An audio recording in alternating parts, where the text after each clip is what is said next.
All right. Hey guys, how's it going? It's Joy. I'm back again with another video. I hope that you guys are doing well and I hope that you guys are safe. So you guys see me good? I have my glasses.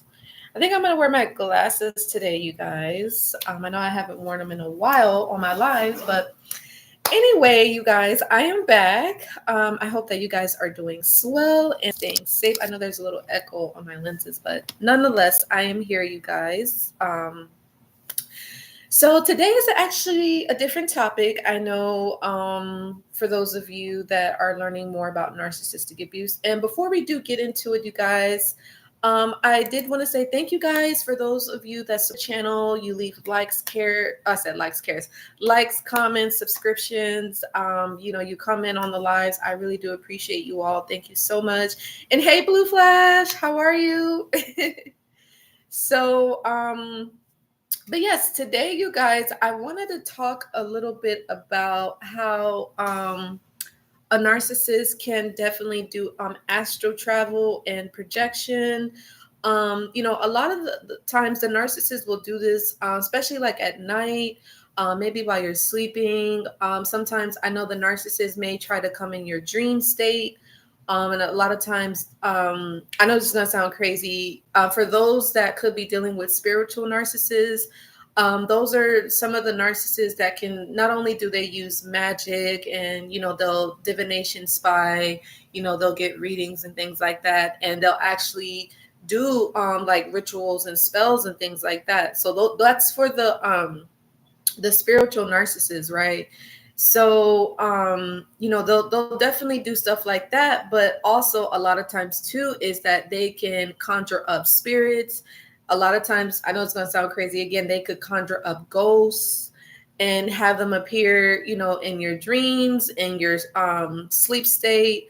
I know that they have to gather information, whether if the narcissist does it themselves or they have somebody else do it. Where I guess they'll have certain stuff. They may have pictures of you or, items of yours, and that they'll use that. And I guess whoever does the ritual or the spell, that they will do stuff like that. So I know it sounds crazy, right, you guys? When you're dealing with a narcissist, you're not dealing with a normal person. So just keep that in mind. But anyways, you guys, if this is you guys' first time watching me, again, I am a narcissist abuse coach. I've been dealing with narcissists since 2006. And since 2017, I have been helping former victims, now survivors, heal, move on, and recover after dealing with narcissistic abuse. So, yes, you guys. And Blue Flash, you said you're good. That's good. Happy Sunday, everybody. How was you guys' Thanksgiving? Did you guys have a good Thanksgiving? Do you guys have any exciting plans for Christmas? And all that good stuff. India, Blue Flash, they celebrate Christmas in India, right? It's on the 25th for you guys. I know you guys have different holidays than Americans, right? You guys have slightly different holidays. But yes, it is a Sunday, sunny yay. And so, we definitely have different topics that we want to go over here. But yes, you guys, I want to talk a little bit more about this astral travel and astral projection that a lot of narcissists will do. Okay. I know I probably spelled it wrong. Hold on. So let's look here. Yeah, it says sometimes the narcissist, oh, this is good. Dream hoovers and astral projection. Here we go. This is good right here. So a narcissist can do this to you. So sometimes a lot of narcissists will do a physical hoover, or it could be through a phone, or it could be through social media. Or a lot of times a narcissist may try to hoover you through like a family or a friend or a mutual friend and things like that. So, because they may want your attention, or they may want some energy from you or whatever. They may try to get you to react and stuff like that. So you do have that. Yeah, okay. So astral projection. This is good. Okay, you do celebrate Christmas on December the 25th. Okay, do you have any plans for Christmas, Blue Flash, if you don't mind me asking? And anybody else in the room, make sure that you do say hi, give the video a like, share it. if you think it can help somebody. But yeah, so we're talking about astral travel and astral projection, also dream hoovering by the narcissist. They will do this to you. Okay. So it says, how do you know if someone is astral projecting? It says there are several signs that some people claim indicate an astral projection, including a sudden sense of separation from the body, floating or flying sensations, vivid and realistic experience, a heightened sense of awareness, and the feeling of return to the physical body. So sometimes, I know it's going to sound crazy again, you guys, but your spirit will leave your body like when you're sleeping. Like, I don't know if any of you guys ever have that sensation, like when like you have dreams and stuff at night. And you may find that because we're not this body, right? Like, we live in a body, but we're all spiritual beings having a human experience. So sometimes when you're sleeping, your spirit wanders off and it goes to different places. It does its own thing, you know what I'm saying? And so sometimes, maybe if you know a narcissist, or let's say a narcissist is after you, or they're trying to attack you spiritually, or it could be in the physical, but a lot of times it could be in the 5D, then the narcissist could be, wandering around and trying to astral travel and get your attention and say little stuff, do little things, and conjure up spirits and ghosts and things like that. So, and by the way, you guys know I do my readings, just a disclaimer, because I know a lot of different people are watching, narcissists watching, right? They have their minions watching, flying monkeys and things like that. So just a disclaimer, me personally, for maybe the folks that the narcissist has probably lied to, I do not do any of that negative, dark, evil, wicked stuff that the narcissist does. So any black magic, any, spell work, I don't do any of that. The readings that I do, as you guys can see, it's to help people, right? It's to give them guidance, to give them clarity. That's all that I do, so if a narcissist has told you different, you didn't hear it from me. Like I said, the any narcissists that I've been in contact with, I'm no longer in contact with, and anybody else that you think that may know me, they don't. So just keep that in mind. But Blue, you said my boss from California arrived, so I think all the company staff, including me, will celebrate with him. Okay, cool. Good old California. What part of California is your boss from, Blue Flash, if you don't mind me asking? Yeah, good old California. Okay, so, and again, just general projection, the narcissist will project on you. So it says narcissist projection is a defense mechanism through which individuals project or see their own negative behaviors, emotions, and traits in someone else. Projection can be performed without the narcissist's awareness as they struggle to hide uncomfortable inner conflicts, imperfections, and shortcomings. So, yeah. But let's talk a little bit about astral travel.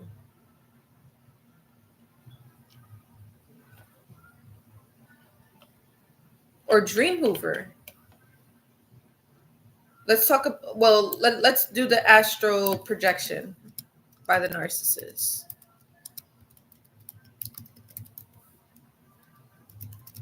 And how the narcissist will do this.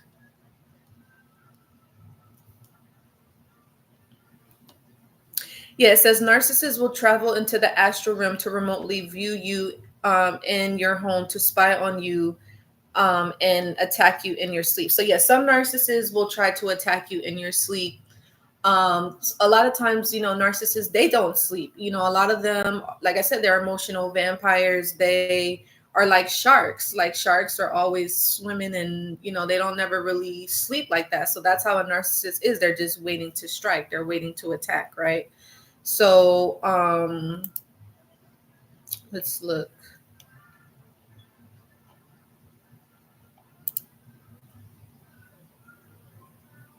It says, yes, it's a spiritual warfare. Let's see. It says, the opinion of a survivor of narcissistic abuse. This is on reddit.com. It says, why do some people say narcissistic abuse is spiritual warfare? It says, a vast majority of survivors of narcissistic abuse, at least the ones who married and stayed with the narcissist for years, describe some sort of spiritual battle and experience a spiritual attack. Even psychologists,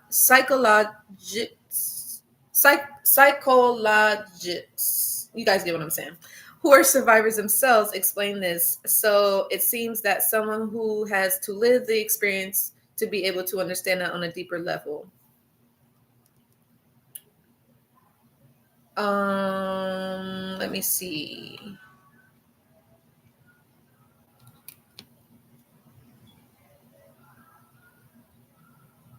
It says, yes, it is a spiritual warfare. It says, look, in my cases, people who are married or moved in with and live with the narc experience a spiritual warfare because leaving is sometimes 3 times more difficult. And in other cases, it's not an immediate option. It says, in my case, the reason why I describe it as a spiritual warfare is because when I was with my ex, he would create drama. I would have to be resilient as possible to keep myself as calm as possible without completely breaking. In other words, I had to stand his abuse while boy breaking down or reacting to him, while at the same time functioning outside in the real world as if nothing is happening. Again, this was because the opinion of leaving was not one. Survivors had to keep their spirit lit through all the abuse, and believe me, sometimes my spirit would be exhausted to the point where I just did not want to be here anymore. Talking to oneself to higher being, universe, reading, distracting oneself, not engaging, and the list goes on. These are some of the defense mechanism I built while dealing with the abuse, which was nonstop. I had to constantly reassure myself I was not the problem. I had to keep calm and strong front, even through the tribulation of the relationship. So ultimately, it's a battle of spirit. The narc tries to break down your spirit and completely destroy you, while the ones being the target of the abuse have to hold their spirit as sturdy as possible and not caving in completely. In my case, I sometimes caved, but never completely. I believe that is what some survivors experience. It's literally a battle of life and death. In this case, the death is your spirit. So that's interesting. Yeah. Yeah, so sometimes you have to fight the narcissist, and sometimes it's not physical. Sometimes it's spiritual. Sometimes a narcissist, like I said, if you're dealing with a spiritual narcissist, they will have different spiritual practices that they will try to, they will try to fight you with. Like I said, not only is it like with rituals and spells and magic, but they'll try to come into your dream state. They try to hoover in your dreams, or they'll hoover like astral travel and stuff like that. You know what I mean? Yeah, it says says that they're a survivor. I was with the narc for 14 years and married for 11. They said it's absolutely a spiritual warfare. They destroy everything about you. They destroy anything you love about yourself, including any actual faith. Anything that could give you strength, they will ensure it goes away. When you leave, you are just a tiny glimmer of a person, let alone the person you should have been. I have quit many real addictions, and leaving my narc was by far the hardest, darkest moments of my life. Luckily, I made it out with the help of a great therapist and massive support group of family and friends who miraculously stood by me despite the incredible smear campaign. Monday will make 1 year. Gray Rock. We have a child together, and literally happier than I ever been. He didn't break me. He doesn't get that kind of control. So yeah, I love that. So that's good. Yeah, this is another good one, you guys. It says, oh, Blue, you said, thank you for the like. You said, I don't remember exactly which part of California. The Bible says to avoid narcissists and that God will, oh, yes, God will deal with the narcissists. Don't worry. Like, oh my God, that music just got louder. I tried to like do this video, you guys, when my neighbors didn't have their music so loud, but out of nowhere, it just got loud. So maybe you guys could have a narcissist around you that could be trying to distract you, or could be trying to get on your nerves. So, or just try to do little things, just ignore it. But one of the things though is that, the God handles everybody. Like, and it's crazy, you guys. I have a story I want to share with you. Like, this is why I do not mess with God's people. Like, and I am a child of God. Like, that's one of the things that I realized over the years, and other people that I have met that were children of God. Like, I always was on the good side. Like, I never did anything to harm them or to hurt them. And if I felt like I did, I would always apologize, because, there was actually a situation that happened to me, and you know, and the thing is that, it happened, right? And it was kind of like, I let it go, I moved on. And, but the thing is like the next day, the person that had like something to do with the situation and that was kind of like involved, I actually found out, she told me that her son actually got into a car crash, and but the son was okay, but her car was totaled. So it's just stuff like that. Like, it's just, you got to be careful, like what you do, who you hurt, who you harm. It's just like, you got to be careful, because God is always watching. God is, he doesn't play about certain people. Like, if you are close to God, you don't want to mess with people that are close to God, because the things that God will do to people that try to hurt or harm his children is not pretty. I'm being honest, you guys. It's not pretty. It's literally a life and death situation, you guys. Like, and it's like, you could be up one day and then you turn around within a blink of an eye, it can be the opposite. That's why I'm just like, dude, like, I'm close to God. I fear God. Like, whatever God tells me to do, I do it. Like, you get what I'm saying? Like, and like I said, if I ever felt like I've harmed anybody that was a child of God, or if I said something or I did something, I'm always like, no, like, I'm gonna apologize. And it's sincere, because the thing is that you have people that will apologize, like narcissists, that don't mean it. They'll apologize because they want to use you, right? They want to mistreat you, they want to abuse you again, they want to control you again. You get what I'm saying? So if they apologize to you, that's not a genuine apology. That's just because they want something from you. But if you really apologize to someone, that means you stop doing the behavior you're doing and you just let it go. You get me? But and just generally speaking, yeah, like, God will handle it, you guys. God will deal with it. And the thing is, it's not about rejoicing in something misfortune happening to somebody else, but it's just like, you have to just be careful who you're dealing with and who you hurt, or if you do it unknowingly, apologize. You get what I'm saying? Clear your karma out, because that bad karma is a doozy. You don't want to be there, you guys. I'm telling you, it's not pretty. And it's crazy. And the thing, sometimes, like, you'll see God, like, if somebody does something to you and you're like, if you're close to God, because the thing is, not everybody is close to God. Not everybody gets that type of protection from God.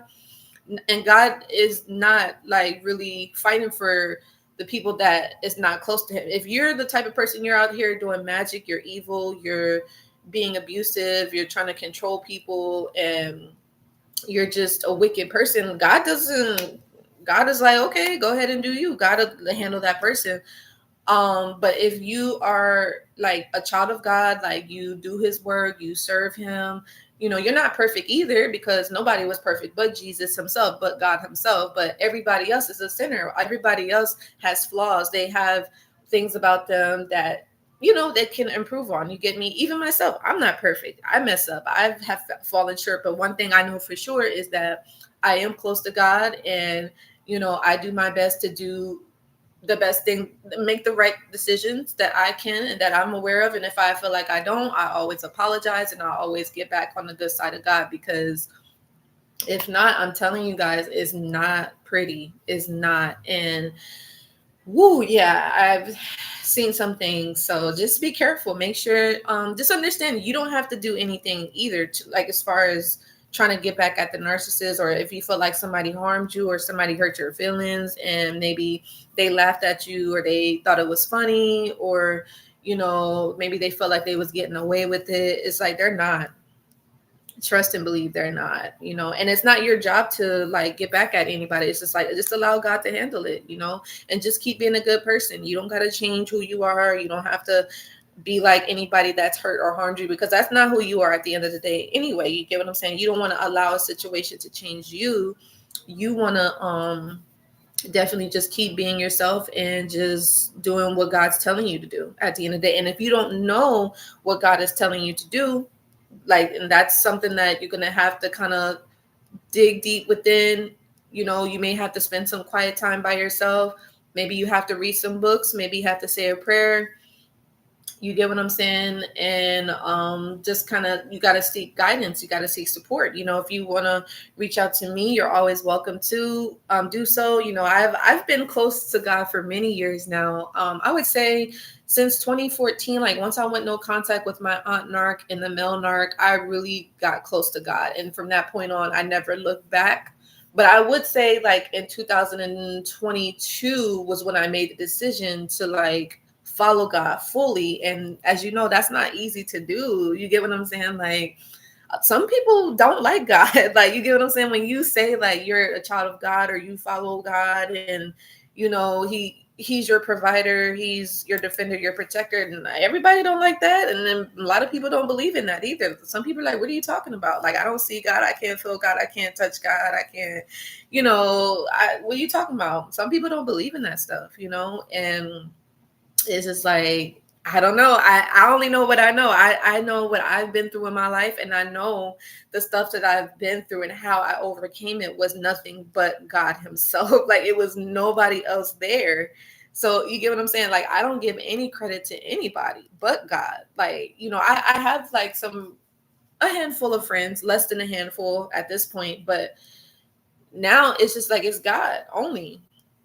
It's God at this point, you know, and I love him so much, and I will never, ever, ever turn my back on him because he's been there for me, and he's shown me his loyalty, and he's shown me he's genuine. His love for me is genuine, and he'll never let me down. He'll never forsake me, and he'll never let me go as long as I'm on the good side. You get what I'm saying? As long as I'm serving him and doing the right thing, God is like, I got you. You get what I'm saying? I got you. And I love him for that, you know? So, but yes, I love that you said that, Blue Flash. That definitely was great. Yes, God will handle the narcissist. So you don't got to do anything. Because the thing is if you try to take matter into your own hands, then you accumulate that bad karma that the narcissist gets or anybody else could get too. So you don't want to have that bad karma. You want to make sure that your karma is cleared. You get what I'm saying? So you want to make sure that you have good karma. You know, and like I said, some people don't believe in that. Some people don't believe in that, but like I said, it's real. It's real. So if you don't believe in it, it's like you might want to start, you know, because yeah, it's not a pretty thing. So anyways, you guys, but let's I know I kind of went off the topic there, but it related though, so that's good. Let's see here. Yeah, so somebody says it's literally a demon that's controlling and manipulating them. It says, I see a lot in the spirit and have discernment. It says, I know it's inside of my husband. He has become one of it. My son has seen it in my husband. When he was like 7, he explained to me, my father is a raging narcissist, and I often see that spirit manifest in him. He weeps and cries and shift blames, then goes into a rage and tries to manipulate. It's more than one spirit that is in a narcissist. It's a demon that gains its territory or legal rights during childhood. Yeah, it's definitely a demon inside of the narcissist controlling a narcissist. It's not, you know, that person per se. It's an entity that has taken over that individual. So you also have to remember that too, you know? So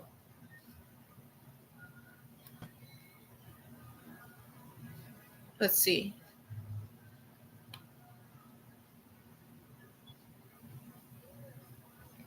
Somebody says,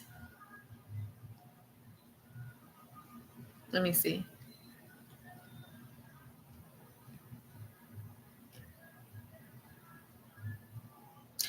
And what you can do if you're like, hey, how do I protect my dream state? You can always ask God for protection, like while you sleep and stuff, you know, because like I said, narcissists don't sleep, you know, they're always trying to scheme, right? So you can ask God to protect you while you sleep at night, you know. But let's look at dream hoovers though. Dream hoovers. This is interesting.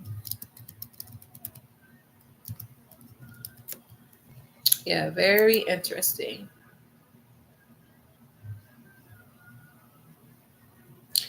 Yeah.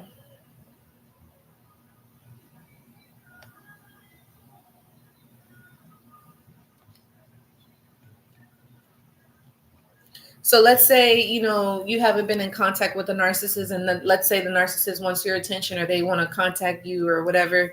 Sometimes they'll try to do it, like I said, through the phone or do in person or whatever, but other times they'll try to do it through the dream state. So, um, it says, what does it mean when you dream about a narcissist? It says, more than likely not, dreams about your narcissist ex are a reflection that you are trying to seek closure or reconcile the trauma in your mind. It's really hard to accept that the person you loved the most at one point was also the person that hurt you the most. And that doesn't necessarily have to be an ex. That could be a parent. That could also be a friend as well. So you could have dreams about the narcissist. I know I had dreams about my aunt in the male narc for sure. And actually quite a bit. I don't know if any of you guys have dreams about your narcissist. But absolutely, most definitely. There's John C. Hello, John. But yeah, you may have dreams about the narcissist, for sure. So, and it also could, like I said, could be magic as well. So, it says the main thing a narcissist will do upon being rejected is lash out. He or she may become enraged, bitter, and vengeful. He may try to punish you in any way. He or she may try to punish you in any way possible if he or she feels like they've been wronged in some way. He or she may try to destroy your reputation or hurt you emotionally. So that could be a thing. It also says it's common and normal to experience nightmares in your sleep, especially if you have experienced narcissistic abuse. So for some of you, I know a lot of people have told me they had like nightmares and night terrors. I know I did have that when I dealt with the borderline, the male borderline individual that I used to work with for 4 months back in 2016. I did experience nightmares and night terrors, but I think it was just God's way of telling me, yeah, move on. But that was years ago. But yeah. But it says, according to research, sleep disorders and nightmares go hand in hand with trauma. Learn about narcissistic abuse and violence can significantly impact your body, mind, and sleep. So, yeah. It says spiritual narcissism is based on the ego driving the practice as a false meaning of achieving spirituality superiority. Spiritual narcissists genuinely believe that their level of spirituality developed makes them holy and special. But we made a video talking about spiritual narcissists. So if you guys want to learn more about that, you can feel free to, I'll link the video below. You can watch that video on spiritual narcissists for those of you that have dealt with one. Yeah, it says spiritual narcissism. Hold on. Let's look at it together here.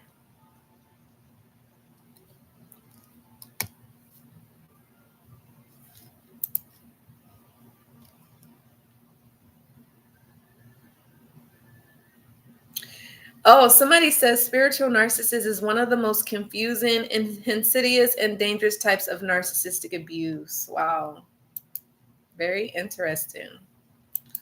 I honestly think covert, they're the worst in my opinion. But spiritual narcissists, they can be up there too because they do stuff in the spiritual realm. Not a lot of people are into spirituality. So sometimes if you're not into spirituality, it may confuse you, or you could be kind of like shocked. You may be surprised. You could be startled a little bit, especially if you're not into that kind of stuff. So you just got to be careful. You know what I mean?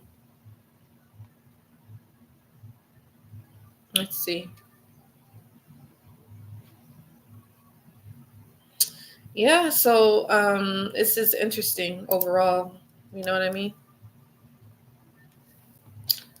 Dream Hoover. Hold on, let's look at the Dream Hoover. But basically, yeah, the Dream Hoover is just pretty much the narcissist could come into your dreams and try to hoover you, pretty much. you know, especially like I said, if you're not around them, they don't have a way to get to you, they may try to come to you in your dreams, you know. So you have a lot of that going on. Let's see. And a lot of times they're doing it, like I said, it's for a reason. It's not just random. You get what I'm saying? Like,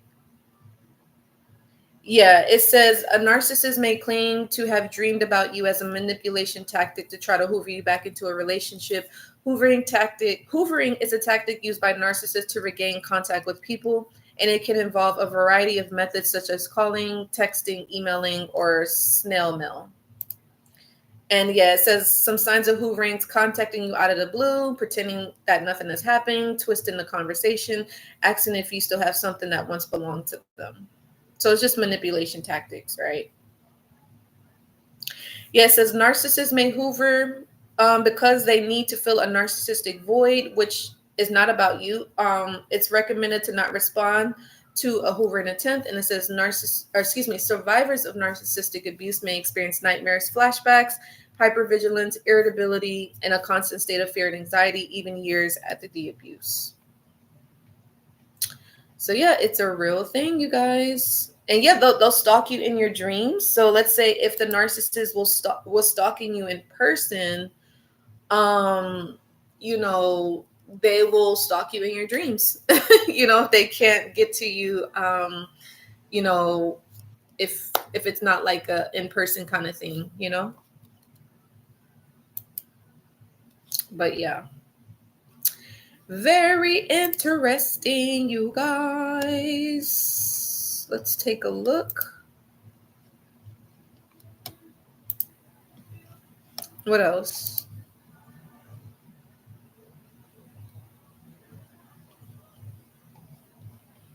But yeah, I hope that makes sense though. More on the astral travel though. I just want to see astral travel, narcissists.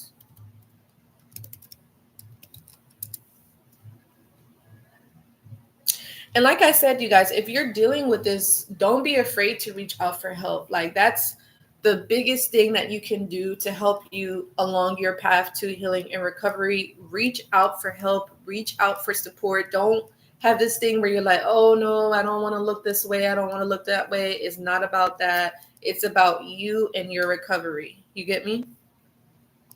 Yeah, it says astral travel. It says also known as astral projection is an intentional out of body experience. Some men have used astral projection to violate women while in a very deep sleep. It says spiritual narcissism is. Oh, I already read that already. So we already talked about spiritual narcissism. Hold on. But yeah, just again, spiritual narcissism is when someone uses their ego to achieve a false sense of self, a spiritual superiority. Spiritual narcissists believe that their spiritual development makes them special and holy. So yeah, we already talked about that. It says,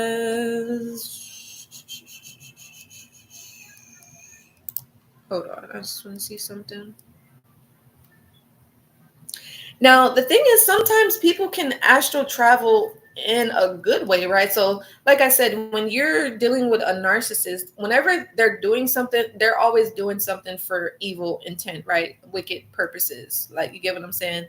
So, that's just something to keep in mind. Because I know some people that astral travel. Now, you also have some people too, like let's say you was like in a friendship or relationship and maybe things didn't end on good terms. You may have some people that may want to astral travel because maybe they want to like apologize, or they may want to say they may want forgiveness for something, or it could be that way. So sometimes all astral traveling isn't bad per se, but just keep in mind, I guess, when it comes to dealing with the narcissist, they will astral travel, but their reason for astral traveling is not the good thing, right? You get what I'm saying? So I hope that made sense. Let's see what else.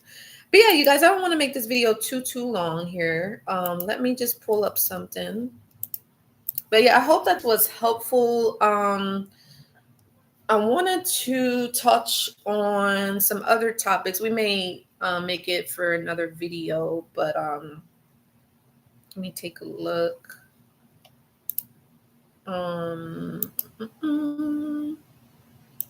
What else here? But yes, you guys, I hope you're enjoying your Sunday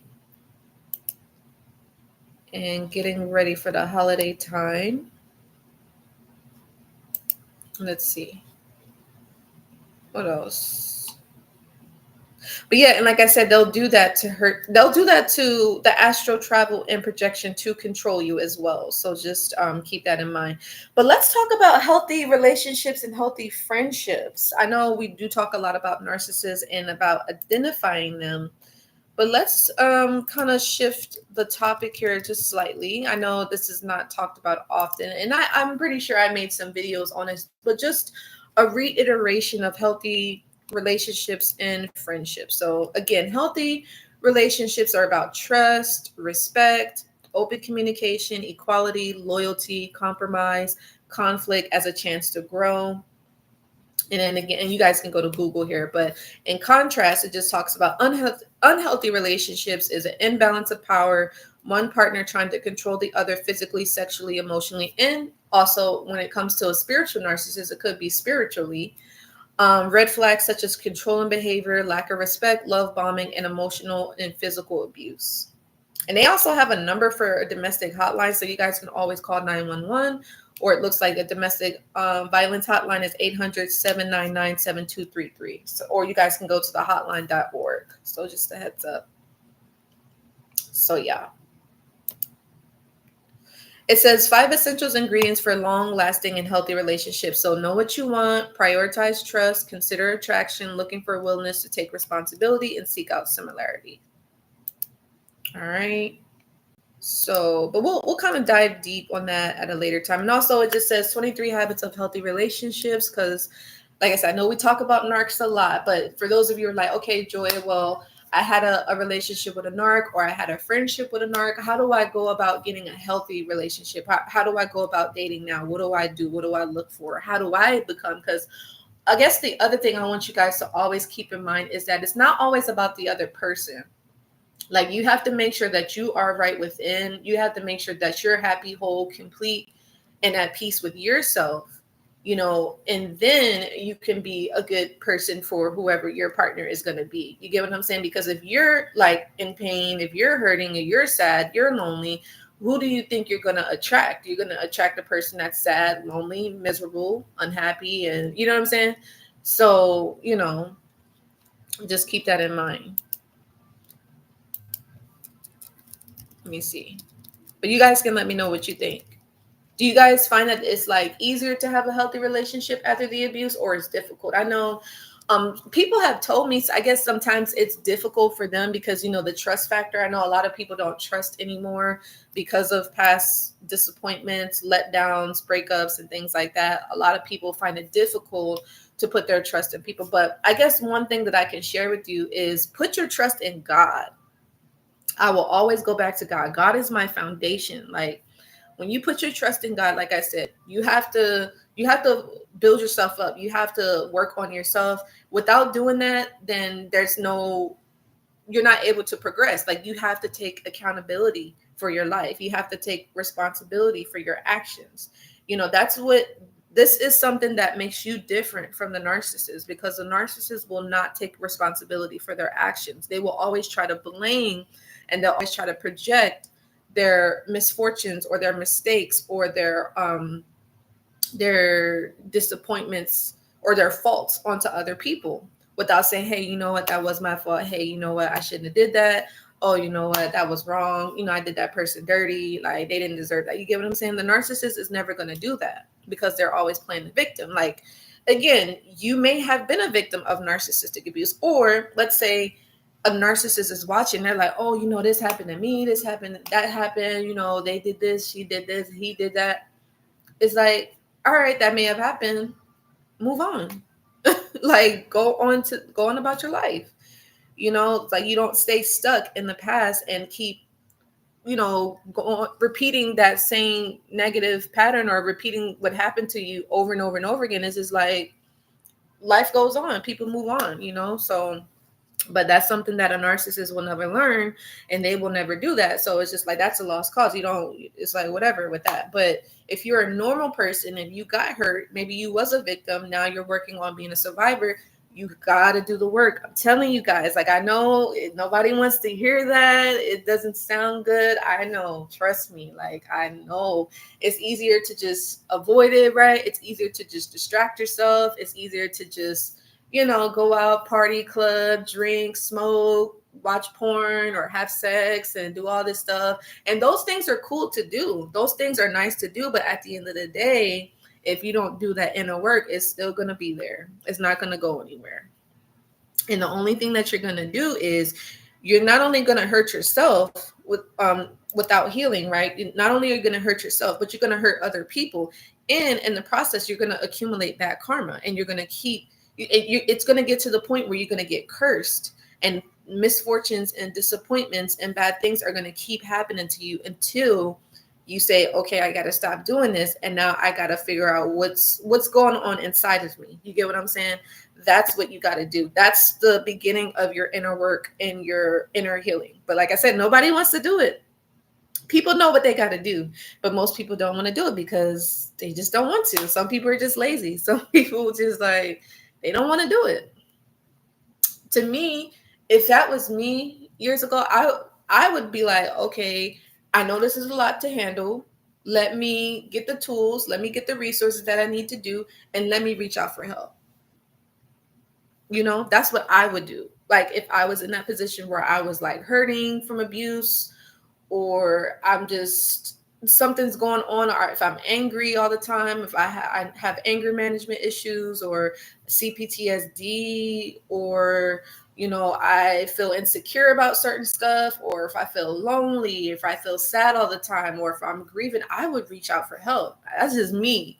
But that's not everybody, right? And it is what it is, and the people that reach out to me I'm glad that you reach out, because you are perfect. It's good that we talk, because we can help each other, and we can come up with a solution that's going to help you with whatever it is that you're dealing with, or your challenges are, or it could be triggers, or some things that you want to work on within yourself, as far as that way you can progress on your healing and recovery journey. Because sometimes people do go on that path to healing and recovery, but then sometimes they stay stuck in a certain spot in their recovery process. They like, oh, okay, this is enough. Like, this is all I got to do and I'm good. But then they're like, no, like, you got to keep going. You can't just stay in one spot and think like that's going to take care of everything, because then there's going to be another trigger that's going to come up. And then you're like, oh yeah, like I may need to read this book, or I need to watch this video, or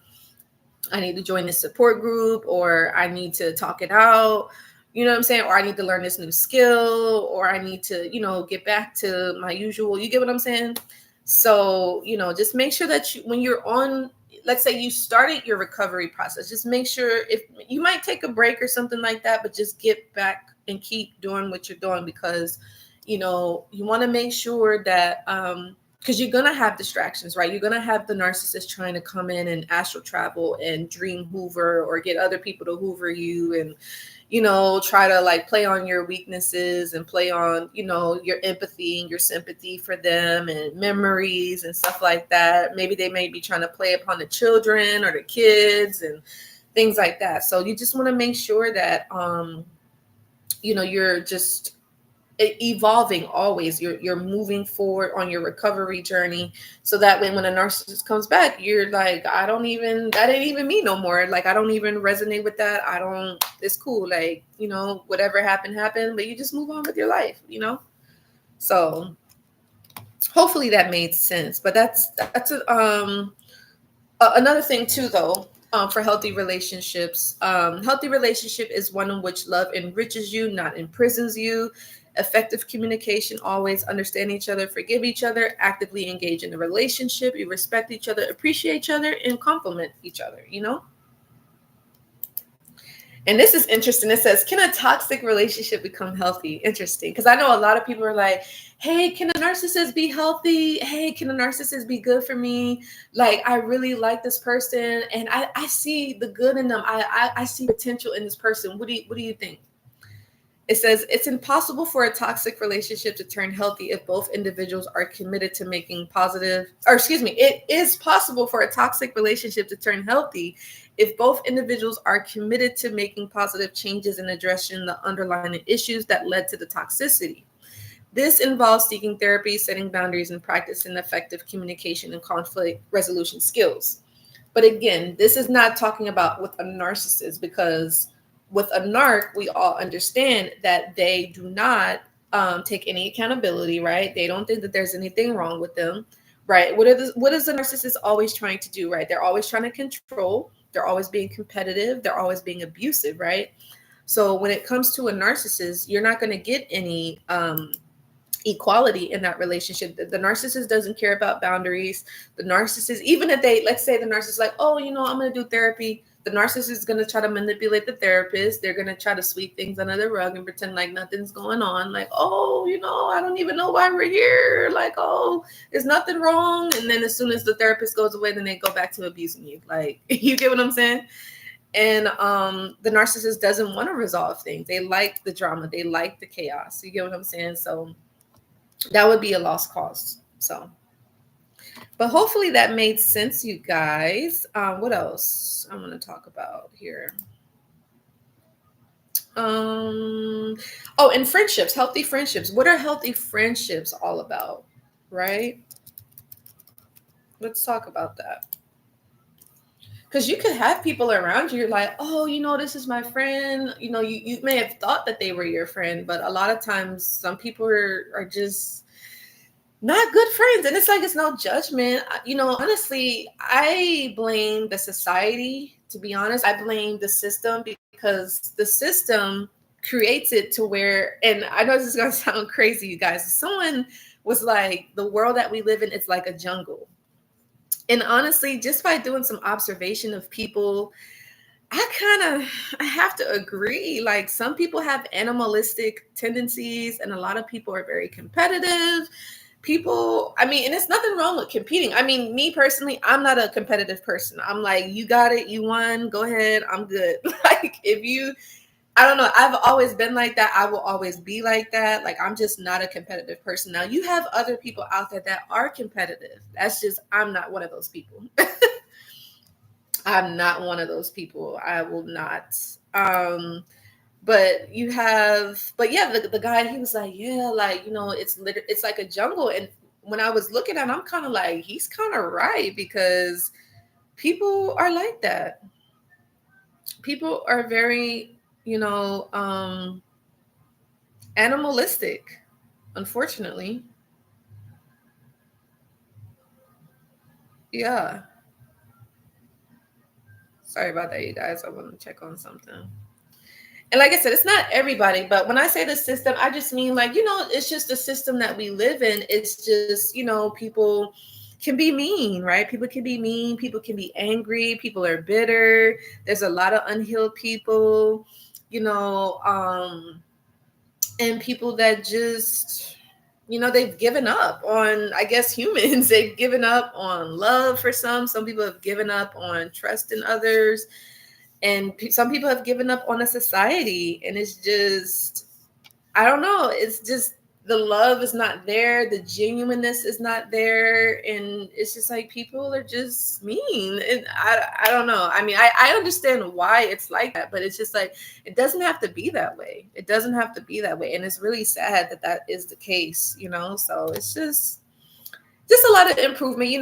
God, this is God's universe, so I guess he made it that way for some reason. I don't understand the reason, but only God knows himself. So that is a thing for sure. So but let's talk about healthy friendships. So it's pretty much the same thing: respect, trust, support, communication, kindness, being a good listener, being open, make the effort, balanced online, in-person interactions, setting boundaries, practice acceptance. And interesting enough, you guys, look at this. It says healthy friendships can improve your mental health and overall health. It says they can lower your risk of depression. They can improve your, excuse me, sorry about that, you guys. It says they can improve your blood pressure and body mass. They can reduce your risk of premature death, and they can strengthen or stand in for romantic relationships. Yeah, it says support, encouragement, respect, trustworthiness, loyal, fun, happiness, togetherness, being yourself, and being a good sport. Yeah.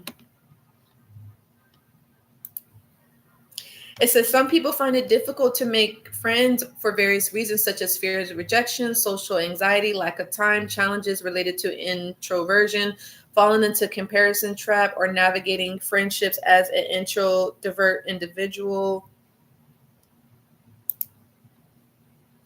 It says, what is a golden rule of a good friend? It says, we all have heard the golden rule, treat others how you want to be treated. It's true.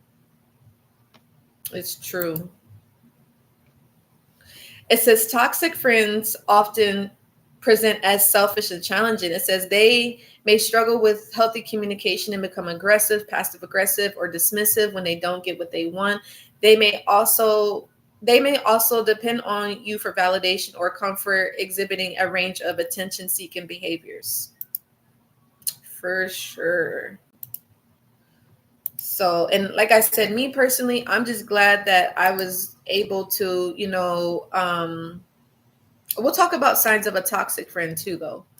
But I'm glad that I was blessed to be able to, have, the genuine friends in my life. And even to this day, less than a handful at this point. But it's just, honestly, I'm grateful for them because it's rare. It's rare to meet good people. It's rare to have a good heart in this world. It's a jungle, this world at this point. And it's the world is full of evilness. That's just what it is. And like I said, I guess God wanted it to be that way. I don't think it's going to be that way forever, but I don't know. It's just a period of time that God needed the world to be evil for some reason. And then I don't know. But it's really sad. And now that makes sense why a lot of people are miserable.